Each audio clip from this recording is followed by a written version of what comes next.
Hello, everyone. This is Roman Polnar, and welcome to Food for Thought, a series of conversations with entrepreneurs, professionals, thought leaders, and philanthropists in the Jewish community. Today, I'm excited to have a conversation with Alex Chujoy, who's a commercial photographer specializing in real estate photography, which we'll talk more about in this conversation. But first, a quick word from and about our sponsor. This series is brought to you by the Hebrew Free Loan of San Francisco. Hebrew Free Loan is a nonprofit that provides interest-free loans to help Jewish individuals in Northern California overcome financial challenges and pursue life's dreams. Hebrew Free Loan has been supporting our community with interest-free loans for over 125 years, and this series of conversations is another way to offer resources and support. And if you're listening from outside of Northern California, and if you're wondering if there's a Jewish free loan that serves your area, please check out iajfl.org. is a network of more than 50 Jewish free loan agencies throughout the world with the common goal of providing interest-free loans to those in need. All right, so without any further ado, let's get started with the show. Alex, welcome to Food for Thought. Thank you. Good to be here and nice talking to you, Roman. I've known you for quite a while, and it's a pleasure to be here and talk to you about my passion. Well, it's a pleasure of ours as well. And let's talk about your passion. I assume we're going to talk about real estate photography, or is it photography in general? No, I want to focus on real estate photography, and I'll briefly touch how I started in photography in my early career. But my current passion and current endeavor is exclusively real estate interior exterior photography. All right, so tell us more about that, because that sounds like a very specific type of photography. Real estate photography is all about photographing interior exteriors for residential and commercial real estate. And I began to focus on real estate photography about five years ago. A major photography studio in San Francisco, Open Homes Photography, saw my website, saw my photography, and they approached me. And they asked me to join them, to join their ranks and become a real estate photographer in San Francisco, working under their names. I did not know much about real estate photography then. I have had a lot of experience as a photographer doing family portraits, individual portraits, fashion shoots, weddings, events, bat mitzvahs and bar mitzvahs, but I've never done real estate photography until I joined Open Homes Photography. And for some reason, I thought that I can easily transition from photographing people and events into real estate photography. Nowhere near. It's an absolutely different approach, different art form, different eye, different exposure and composition. Everything is different. So Open Homes Photography decided to teach me real estate photography. And what I learned from them is the composition, how a house, a room, a place should look like and how it should be photographed. Properly exposing it, it's only a fraction of a successful shoot. Rooms have to be composed properly and adhere to strict rules of bookends. Bookend is exactly what it is. When you see a shelf full of books, on either side of those books is the stand that supports those books. They're called literally bookends. And the Open Homes Photography showed me how bookends should be applied in photographing residential or commercial interiors or exteriors. And I had no idea what they were talking about. So in real life, a good bookend in interior photography is one end of the door jamb and maybe an edge of the frame of the window, something that has a defined, solid, straight, permanent edge. Really, a bookend. It's a frame within a frame. You have a major frame of the photograph, and then you have a sliver of door jamb or a windowsill that represents a bookend. It's absolutely not a good idea to cut a photograph across the door jamb or across the window, across the piece of furniture, across something that is kind of ambiguous and it doesn't ground. Right. Mm-hmm. And so I learned this from them. I learned composition, and I learned how to pay attention to the entire mood of the room. When I was learning photography in the early 80s, my instructor told us, sometimes you look at a photograph and you don't know why it's appealing. Whether it's a scene, portrait, person, whatever it is, sometimes photography just does not appeal to you. He said, you know why? We said, no. He said, very simple. If you will take any photograph and break it down to individual elements, whatever is represented in a photograph, and if one of these elements is not appealing enough, is not set up properly, then the whole photograph will look upside down. And I applied this rule in my wedding photography, and especially portrait photography. If a hand or head angle or something just did not look like it belonged there, then the whole photograph would be unsuccessful. And I apply the same rules in real estate photography. If a certain element is out of place, if a room is properly arranged, properly set up, and all of a sudden a trash can appears from around the corner that I missed, or it's there and it just doesn't look right. I missed it when I did my composition, but in a photograph, every little flaw is magnified, and that a trash can would stick out like a sore thumb, and I have to discard that photograph no matter how well it is exposed, no matter of my well-placed bookends. If something is out of place, it's not a successful photograph.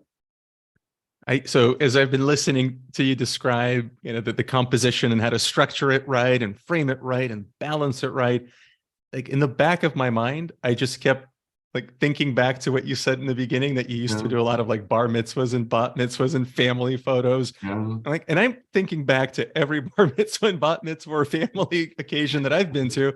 And there's so many moving pieces. Like it's not easy to capture like that perfect, thing. Whereas in your real estate photography, I imagine that trash can doesn't just walk in on its own and decide to zig and zag while you're taking the photograph. Well, when you do social events and bat mitzvahs, bar mitzvahs, and everything else, this rule does not apply. Right. Because you cannot stage it properly. You can only work with people in front of you, and a controlled environment. Otherwise, it's a candid photography. Yeah. And it's very appropriate for social events, whatever the nature is. I remember I photographed a wedding once, and the bride was very stiff. She was very nervous and very uptight. And no matter what groom and I did or said or tried to do, she was just frozen, this scared look. Finally, I called the groom on his side. I said, come here.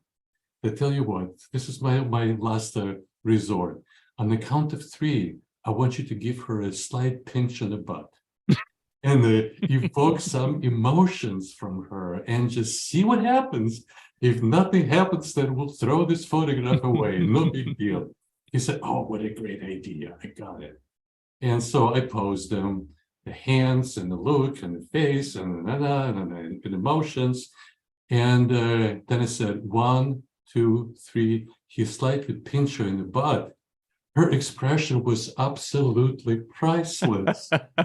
She was surprised. She began to giggle, and her expression was priceless. It was their favorite portrait. They put it in their living room, and eventually we told her our plot. She was hysterical.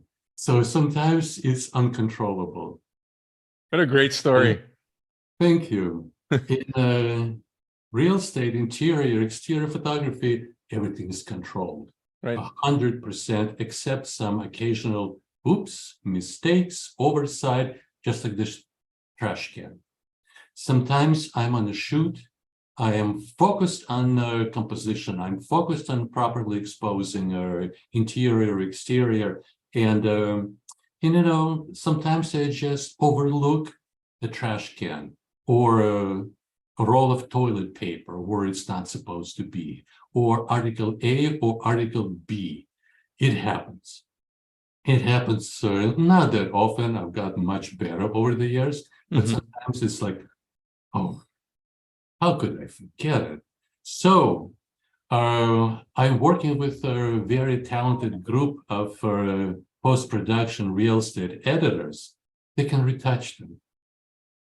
So if something is out of place, boom, it's gone like magic with a wave over baton. And so if it's just one or two items, no big deal. As long as my main scene is properly composed, minor details can be adjusted later. So when do you get a chance to take these photos? I imagine for staging a home before selling, or are there other reasons you would photograph interior or exterior of a home? Quite often, real estate agents hire me to photograph interior, exterior views and everything else for the purpose of selling or leasing. I work with commercial and residential leasing agents. Sometimes I photograph properties for stagers or home decorators, and I've done several hotels. 6 months ago, I photographed Mark Hopkins. Oh, that might have been a really cool project to work on, I imagine. It was phenomenal. My feelings were just over the top. For the first half a day, I was walking around. It's like, I'm photographing Mark Hopkins. I have to pinch myself like the groom pinched his wife to snap into reality. If there was only someone there to take a picture of your face in that moment. I didn't care about a picture. I just, my heart was beating and I was walking around. It's like, I can't believe this. I'm photographing Mark Hopkins. And 4 days later, I photographed the regular rooms and suites, and I did a lot of Metaport scans, and it turned out a very successful shoot. They updated my photographs on their website. And so that was definitely the biggest, the most memorable and exciting shoot of my career. And they had a different purpose. They told me, Alex, our rooms are older. They need to be remodeled badly. So we don't want you to focus on rooms themselves, the views, views from every window. We picked a good day, and I focused on the windows, just like as they asked me. And there were several cloudy moments, so my editors came to rescue. They replaced the window with a soft blue sky with a slightly puffy, wonderful clouds. And it turned out very well. And that's about it. It's real estate photography, staging, hotels. And one time I got a call from a French plaster designer. He designed certain formula for plaster, so the interior and exterior. And apparently it is made with natural materials. And he asked me to photograph some of the samples of his plaster, interior and exterior. So I have those shots on my Instagram and my website, and it's just a piece of the wall or a piece of the counter that is encased in his plaster. So I get these kind of jobs. You just mentioned that some of those pictures are on your website and Instagram. Where can folks find you or find those pictures? My website address is ACHUZ like zebra, HOY, photo, PHOTO.com. And Instagram is Chujoy Alex. Chuzhoy, Alex. And I have quite a portfolio on my website and Instagram. We'll put links to both of Oh, those on our show notes. okay. Okay, Yeah, well, so folks can find you, and we'll send this out by both email, and that'd be great. we'll have it on the podcast version as well. But I was thinking back to like the bride story. I was thinking back to your That was my highlight at the moment. well, and the Mark Hopkins. I mean, it's amazing, to have capture moments of such beautiful history. And I was wondering if there are any other stories that really stood out that you'd be willing and open to sharing with us. Well, there's a developer. They build brand new homes and occasionally remodel in the peninsula. Their name is Thomas James Homes. Mm-hmm. They called me about a year ago and said, Alex, somebody recommended you very highly. We're looking for a photographer to photograph our newly built or renovated custom built homes. Mm-hmm. I had to sit down. It was like, what? Me? Great. Let's talk about it. And I began photographing their multi-million-dollar mansions on Peninsula. And I would walk in into one of their first houses, and I was just blown away by the caliber of the appliances, the caliber of workmanship, and the sheer size. And what was incredibly impressive, every time I take a shot, I have to level my tripod. I have to make sure that the tripod and camera are absolutely leveled. My vertical lines are exactly parallel with the side of the house, and also horizontal lines. So every time I take a shot, I have to check the level of my camera and adjust if it's necessary. Sometimes newly built homes and existing homes are so out of whack. I have to re-level my camera every single time I point it in a different direction. With Thomas James Homes, I would level it on the ground level, and I would walk all over the house, on all levels, and I hardly had to change my level.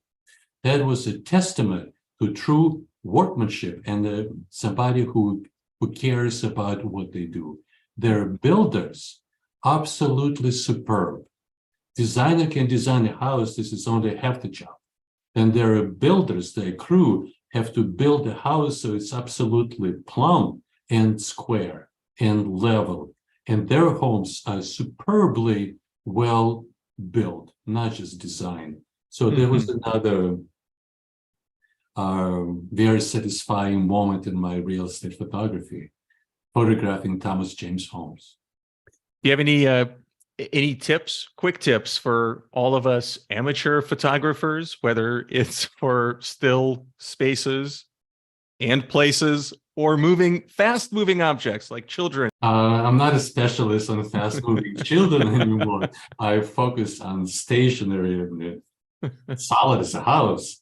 And my advice to all of you is when you photograph for interior of any real estate space, square your shots. Don't make walls look caved in because you're pointing camera down. This is absolutely a turn off for me because I developed an eye on perfection. So to me, it's extremely noticeable.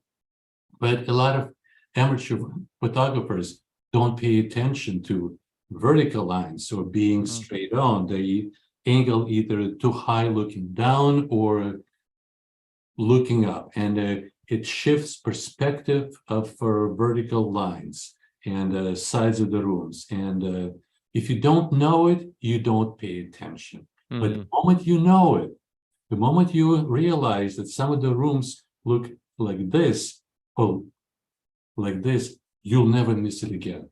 You'll never look at the real estate photography with the same eye again. You will always notice imperfections. So can I show you a couple of my examples of You absolutely can. And the folks who are going to be listening to the audio version of this conversation won't be able to see it. But if you can take us maybe verbally point out some of the things that you're sharing on the screen, that'd be great. Okay. So for instance, this. It's a wide angle of entry level and entry room and living room. And this is what I'm talking about, bookmarks. Hmm. The border, the door jamb on the left, and I have a door jamb on the right. This is a well-placed bookmark. I show just a very little of it, not much, but it grounds you. It gives you a vertical frame within a frame. There's no such thing as upper bookmark or lower bookmark, because it's just floating in the ceiling. But left side and right side, they have to be grounded. It has to be an edge, for the lack of a better word. And here's another example. Left bookmark right before the door jamb, and the right bookmark right in the corner of the house. And everything else has to be composed properly, and have ample amount of space on the left, the right, and just present a photograph and present the living room in the best possible way. Another example of well-composed photography is parallel lines, horizontal lines, and perspective. Here, I made sure that my camera is absolutely centered along the fireplace, and my left side and the right side, right bookmark and left bookmark are fairly equal. Because if there would be unbalance, one is thin, one is thick, then it would be very disturbing. And I was also focusing on making my horizontal lines here, mantle and the ceiling, multiple layers of the ceiling, as parallel to the edge of the photograph as possible. It gives it a very nice, solid balance. And the composition, I think, is nice. And what I also did on this photograph is I photographed the window as a second exposure. And then my editors blended in with the interior. And this is what I'm striving for. This kind of compositions and adjustments in level. Obviously, I don't have any parallel horizontal lines because it's an angular shot, but I made sure that my right bookend is somewhat in line with the left. And even though it's not the right edge of the dresser, but this ornate vase provides a good bookmark. I did not want to cut it across the vase because I didn't want to cut a piece of it off. So I compromised my dresser, but I preserved the normal amount of space between the edge of the photograph and the vase. And on the right side, I found my bookend as a window sill. So this is what I'm striving to do on every photograph. Compose it well, pay attention to every detail. Sometimes cords are just impossible to get rid of. If it's too many of them, I Photoshop them. But if it's small, tucked in the corner, it's natural. There's a lamp and there's a power cord.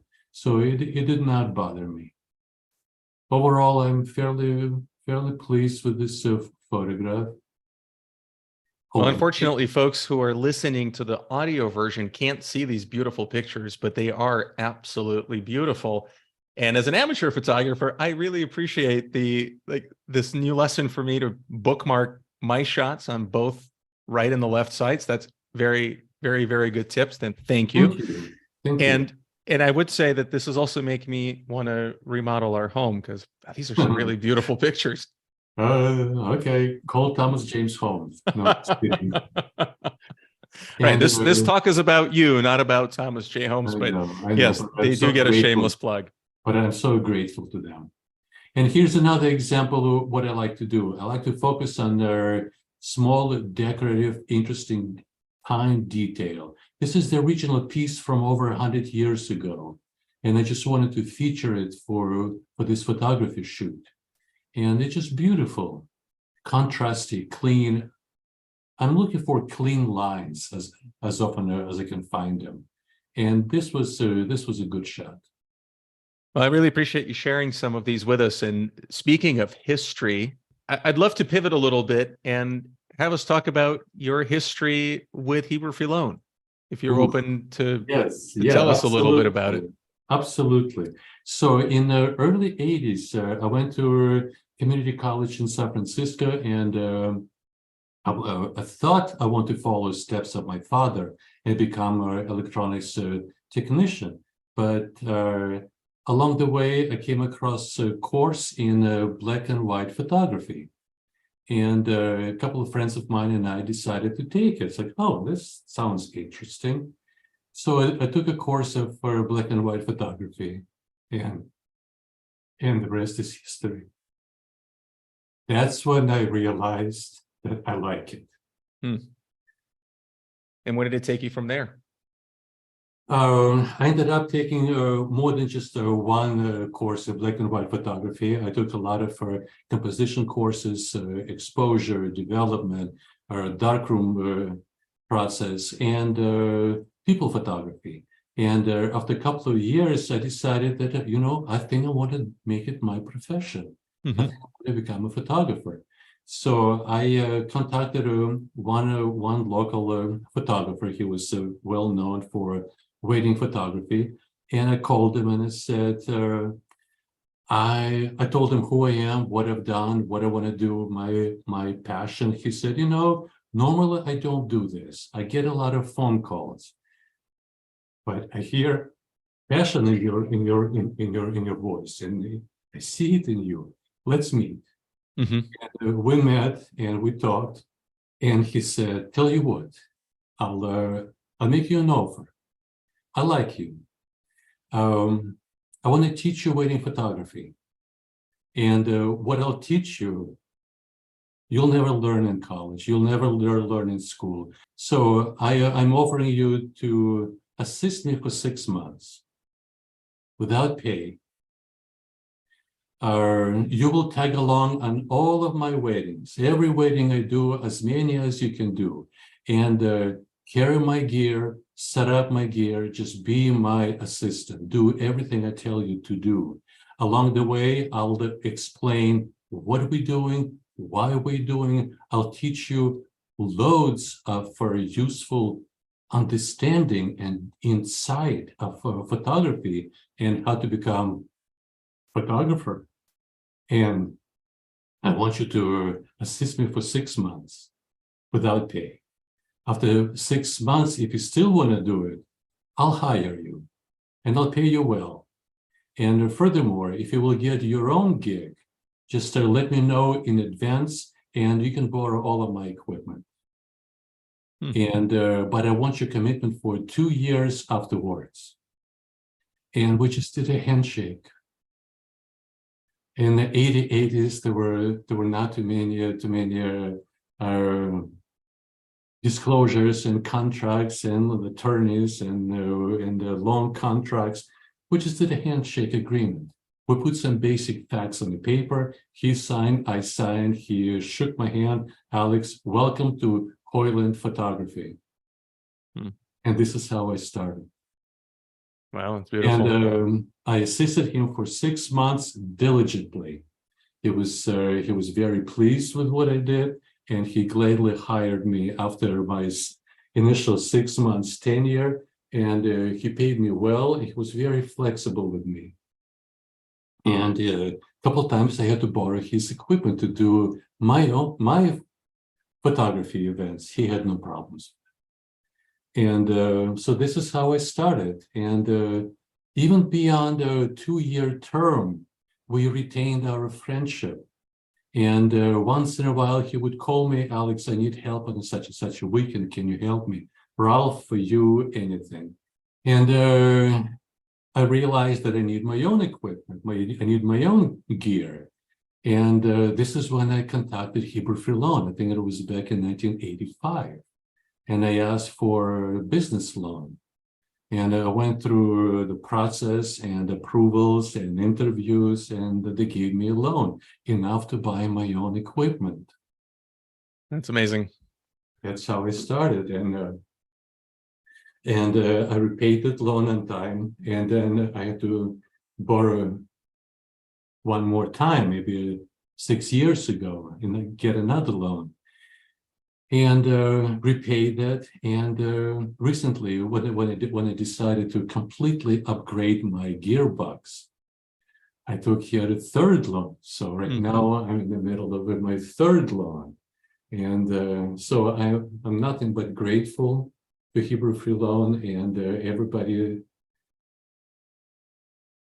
You hear these stories, right, where someone get launched in a career or a new direction, but where you are now, Yeah, right, having the experience, the wisdom, the hindsight, being able to look over your shoulder over all of those pivotal moments. Do you have any advice for a newly kind of aspiring business owner, entrepreneur, who is today perhaps where you were at that time, just getting started? connect with your dream, have passion. If you don't have passion, it's difficult to succeed. I was passionate about photography. I really wanted it. I wanted to experience artistic approach, technical approach. It gave me incredible thrill to create a piece of art. I've done a lot of fine art photography, and I was exhibited at the exhibition, and I had my exhibition in the open house, and I saw my fine art photography on the walls of our art studio, and the high that it gave me, satisfaction, this inner joy, is undescribable. So feel that passion, whatever you do, and if you don't feel passion for that particular subject, change something.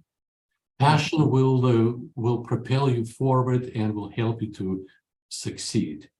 And